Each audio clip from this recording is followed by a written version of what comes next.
video, we go over how to install our full window vehicle decals.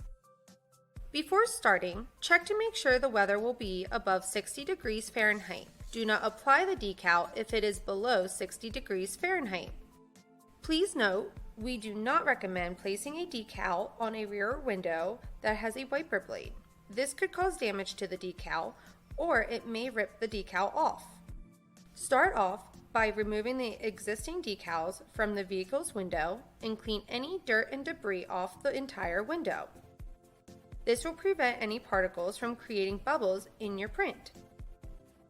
Spray the window with application fluid or a mixture of soap and water. Make sure the whole surface is covered evenly with the fluid. This will help you reposition the decal as needed. Next, peel the backing off your decal and place it on the window. If you find your decal needs repositioned, you can easily take it off and place it again until you are happy with the placement.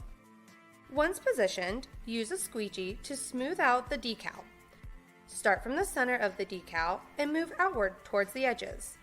This will help remove air bubbles and excess fluid under the decal. With the decal applied to the window, grab a razor blade to cut off extra material that goes past the window's surface. Slowly cut the extra material off, making sure not to scratch the window or the paint. If you have a few centimeters of material left, you may go back to cut it again or use the squeegee to help stick the material around the window gap. When the extra material is removed, go back one more time with the squeegee and smooth out the decal again. Make sure all air bubbles and excess fluid are removed from behind the decal. Allow the window to dry out before driving the vehicle. Your vehicle decal is now installed.